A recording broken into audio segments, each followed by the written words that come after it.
All right, today we're diving into a sensation that can literally turn your world upside down in a heartbeat. That sudden, disorienting feeling that the room has decided to start spinning without you. We are talking about vertigo. Have you ever had that happen? One second you're fine, the next you're grabbing onto a wall because the entire world is lurching. It's a terrifying feeling. It's not just feeling a bit off, it's this powerful, undeniable illusion of movement that your brain is just scrambling to make sense of. So first things first, let's get our terms straight because it really matters here. You might say you're dizzy when you feel lightheaded or maybe a little faint, but vertigo, that's a whole different beast. It is a very specific, very powerful sensation that either you or the room around you is spinning, and that spinning is what we're focused on today. So how do we stay upright? It feels so automatic, right? But behind the scenes, your brain is this incredible conductor, leading a complex symphony of signals that all come from your body's very own internal compass. Think of it like this. Your brain is constantly getting reports from three key sources to keep you balanced. Your eyes are telling it where you are in the room, sensors in your muscles and joints are reporting your body's position, and, crucially, your inner ear is tracking every little movement of your head. You feel stable when all three of those reports match up. Vertigo is what happens when one of those signals goes haywire.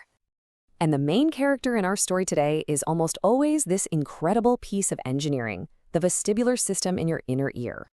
It's basically a biological gyroscope. It's got these tiny, fluid-filled canals that detect every tilt, every turn of your head. So when this super delicate system gets disrupted, it starts sending faulty signals to your brain, and that creates that powerful, false sensation of spinning. Okay, so when you see a doctor for vertigo, their first job is to play detective. They need to figure out one big thing. Is the problem coming from the hardware, the inner ear itself, or is it coming from the central processing unit, the brain? And this is a really, really important fork in the road. You've got two potential origins. Central vertigo stems from the brain itself, and that can signal something serious, like a stroke. Then you have peripheral vertigo, which is way, way more common, and that originates out in the inner ear. The other symptoms that come along for the ride, like nausea or maybe some hearing issues, give the doctor vital clues about where to look. Now, let's zoom in on those peripheral causes, because honestly, for the vast majority of people experiencing vertigo, this is where the answer lies. Let's go ahead and meet the usual suspects. Just look at how the details here act like clues to solve the mystery. Does the spinning last for just a few seconds and only happen when you roll over in bed? That points straight to BPPV. Did it start after you had a cold and then last for days? That sounds a lot like vestibular neuronitis. But wait, if you also lost some hearing with it, it's more likely labyrinthitis. And those long, out-of-the-blue episodes that come with a ringing in your ears, that's a classic sign of Meniere's disease. Let's focus on the big one, benign paroxysmal positional vertigo, or BPPV. The name is a mouthful, I know, but the cause is actually pretty straightforward. You've got these tiny little calcium crystals in your inner ear that are supposed to be in one spot. Well, sometimes they get knocked loose and float into one of the canals where they just don't belong. And here is maybe the most important takeaway of this entire explainer. For the number one most common cause of vertigo, the fix isn't a pill, it's physics. A doctor can perform a series of specific head movements, called the Epley maneuver, that literally uses gravity to guide those loose crystals back to where they're supposed to be. It's a simple, elegant procedure with an incredibly high success rate. But what happens if the Epley maneuver doesn't work? Or what if your symptoms are pointing to something else entirely? Well, let's look at the structured path that doctors follow to really get to the bottom of things. First, and this is absolutely critical, the red flags.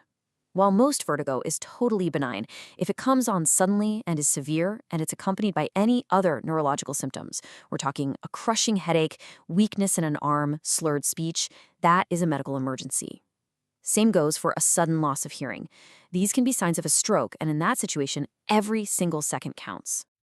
So, for all those non-emergency cases, specialists use a really simple triage system to prioritize who needs to be seen first. Patients get sorted into one of three urgency categories. It just ensures that the most pressing cases get attention faster. This system provides a really clear roadmap.